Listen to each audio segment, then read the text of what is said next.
Бямцагцайдаас асууя. Энэ ховчлохоор оруулж ирсэн төрийн өмчит компаниудын жагсаалт яг ховчлогдох уу? Урд нь миний санахаар одоо 2008 онд ховчлно гэж засгийн газрын тогтоол гарч ирсэн. За 13, 14 онд тогтоол гарч ирсэн.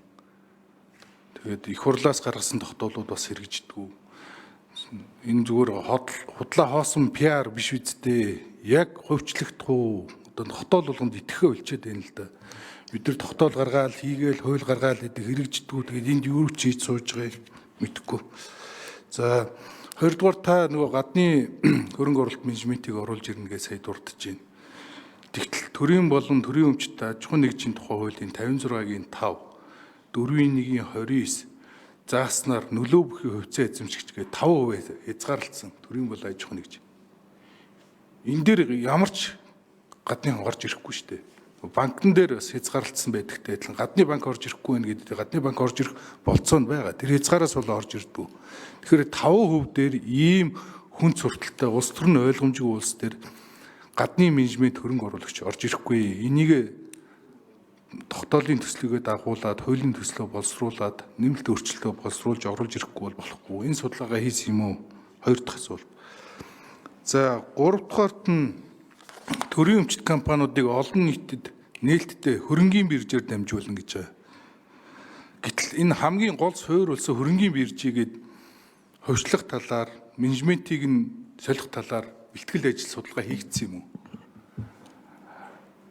Энэ дээр одоо жишээ нь хөрөнгийн биржээс асууя. Дэлхий дээр Хятадаас өөр Шанхай, Шинжиний хөрөнгийн биржээс өөр төрн эзэмшдэг хөрөнгийн бирж хэд байдаг вэ? Тэгэхээр яагаад одоо энэ 49% эзэмшээд яагаад хөрөнгийн бирж ажиллах гэдэг вэ? Тэгээ гадны хөрөнгө оруулагч нь орж ирэх болцоогүй, менежмент байхгүй, нэг баахан компани IPO хийсэн нээлттэй болсон нэртэй. Тэгвэл хөрөх чадвар байдгүй, гадны хөрөнгө оруулагч орж ирэх боломжгүй. Ийм хөрөнгийн биржээр энэ компаниудаа нээлттэй болгоход үр дүн гарах уу? Энэ гурав дээр асуулт асуугаад дараа нь тодруулъя. За, хариулт. Бямцагцайд 3 номер. Дараа нь хөрөнгийн би бас одоо манай гишүүдээ асууж байгаа асуулт бас сэтгэл хангалуун байна. Бид яг илүү чөлөөтэй, илүү нээлттэй, илүү тийм үү либерал байх ёстой. Тэгээ амар гишүүнтэй, сая очрот гишүүнтэй, манай оюунгаа гишүүнгээ бүгдээрээ асууж байгаа юмнууд бол яг ингэж л хэлэлцээд нэг зөв юм баталчвал илүү үр дүнтэй болох байхаа, зөв болох байхаа, хэрэгждэг болох байх. Урд нь ингээд 2001 онд их хурлын баталсан тогтоол 30% хэрэгжилттэй, 2005 оных 45% хэрэгжилттэй, 2010 оных 11% хэрэгжилттэй, 2015 оных 16% хэрэгжилттэй, 2022 оны үндсэн чиглэл 29% хэрэгжилттэй байгаа. Тэгэхээр энэ удаа хэдүүлээ нийлж байгаад нэг ядаж нэг 60-70%, 80% хэрэгжилттэй тогтоол болгочих юм бол одоо энэ их хурлын бас нэг амжилттай үр дүнтэй олон жил одоо үр дүн өгөхгүй байсан ажлыг урагш нахиулсан ажил болох байх. Тийм бол манай их хурлын гишүүдээ одоо гаргаж байгаа ажил хэрэгч одоо илүү задгаа ярьж байгаа төс задгаа яриасаа ч гэж бодож одоо чөлөөтэй оруулж ирсэн. Тийм болохоор одоо 80% та хэрэгжилттэй болохын тулд хэдүүлээ хамтраа заахан ажиллая гэдгийг бас нэгдүгээрт нь хэлье. Хоёрдугаарт нь төрийн эмч компанид 5% та байхад яаж хүн орж ирэх юм бэ? Санал нэг байна. Банкуд дээр ч одоо тийм үү зөвхөн одоо 20% гэсэн байж байгаа ингээд ийм одоо хачин одоо хязгаарлалтууд дээр хэн ч орж ирэхгүй. Тийм болохоор аль болох ахиу хувь яг стратегийн ач холбогдол бүхий гэсэн үзсэн салбар дээр төр тодорхой эзэмшээ. Бусан дээр нь аль болох тийм үү 100% хүртэл таны одоо хэлж байгаа хөрөнгийн бирж дээр бол бид нэр бас одоо 100% оруулах гэх юм бол та хөрөнгийн биржгүй болох чинь гэж бас одоо поп улсууд нь бас босоод ирж магадгүй. Тийм болохоор дундуур нь оруулчих. Их хурл маань одоо 100% болгох юм бол тэгээ асуу санал нэгдээд дэмжээ явчихна. Нэг ийм байдлаар л одоо бас нэг жоохон чөлөөтэй оруулж иж байгаа шүү. Хэрэв оруулж ирэхгүй байх юм бол оруулж ирсэнгүү гин. Тийм болохоор оруулаад хэрэв 100% чих юм бол одоо нийлж байгаад хувилдаа тулгаа их чинь шаардсан тий. Тийм болохоор бидний сайхан тэгээл та хүндээ оруулж болох бүгдийг оруулчих. Тэгээ та бүхэн маань чөлөөтэй ярьж байгаад нэг шийдэл гаргаад өгөөч.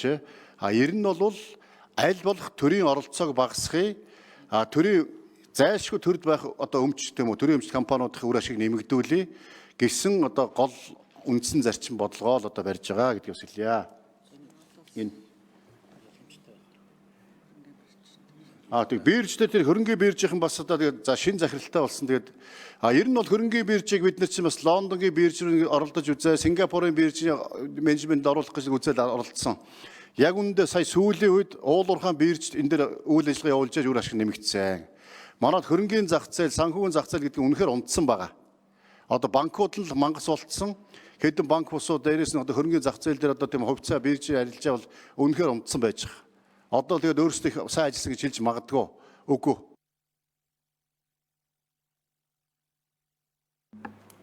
Амар гişүү тодорхойлсоё. За хөрөнгийн биржээ зоригтой хөвчлөхгүй бол ямар ч менежментийн компани ашиг сонирхол нь орж ирэхгүй болохоор сайн ажиллахгүй. Лондонтой бол зүгээр л систем авсан шүү дээ. Одоо бол ингээд энэ гадны хөрөнгө оруулалтыг маш богино хугацаанд татаж оруулж ирэх болцоо бол хөрөнгийн биржээ нээлттэй болгоод Токиогийн хөрөнгийн бирж, Солонгосын хөрөнгийн биржтэй менежментийн өгчмөр байгаа тэр хуулиа өөрчлөөд. Тэгэх юм бол Монголын эдийн засгт банкнаас гадна одоо гадны хөрөнгө оруулалт зогссон. Түрүүн очроод гişүн бол үнэн л хэлж байгаа. Бодит үнэн байдлаараа зогссон шүү дээ. Ийм улс төрийн эрсдэлтэй газар орж ирэхгүй.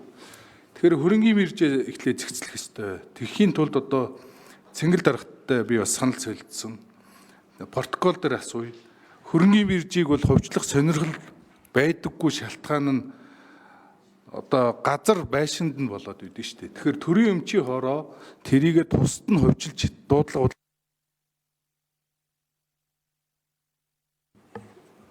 За 2 номер цэнгэл дарга. Бид 22-оос 23 оны үндсэн чиглэлд хөрөнгийн биржийг 34% нээлттэй болгох ажлыг хийсэн. За одоо 2 дахь одоо зах зээл дээр бол хувьцаа нь гараа явж байгаа. За бид энэ удаад бол одоо дараагийн алхам болгоод нэмж 15% буюу 49% нээлттэй болгоё гэдэг байдлаар олж ирж байгаа. Ер нь бол таны хэлж байгаа зөв. Ер нь бусад орнуудын хөрөнгийн бирж бол бүгд бол одоо хувийн ийм одоо чиглэл рүүгээ явсан. Одоо төрд байдаг одоо хөрөнгийн бирж бол ер нь хавар байхгүй л та. Тэгэхээр энийг бол яг хуу их хурлд бол бүрэн ирэх нь байгаа.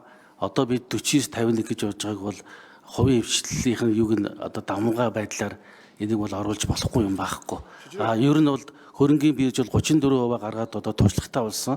Ямар ч хэлсэн таны хэлсэн саналуудыг тусгаад ингээд их хурал дээр хилцүүлэхдээ ингээд угаасаа энийг ярих учраас энэ бол нээлттэй бас яригдчих болох байх гэж бодож байгаа. За анар гişүү 1 минут сүүлийн.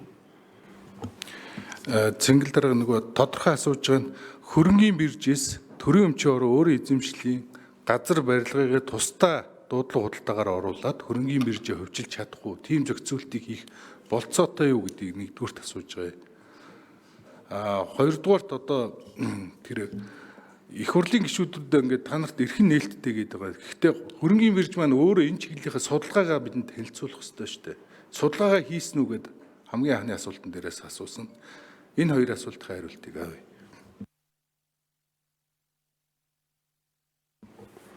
За 3 номер. Тэгээ улсын их хурл бол хууль тогтоох дээд байгууллага. Улсын их хурл бол төрийн бодлого тодорхойлдог. Тэгээ улсын их хурл дээрээс одоо хөрөнгийн биржийг байрыг авч үлдээ.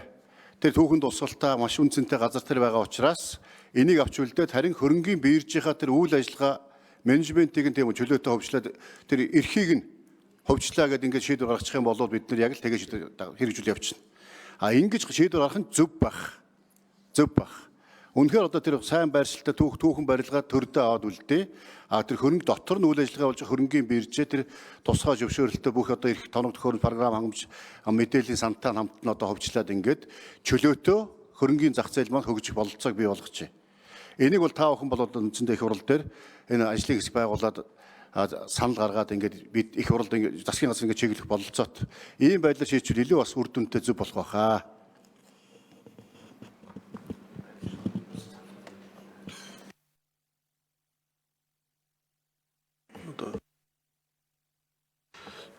За одоо ингэсэг шүү алга байна.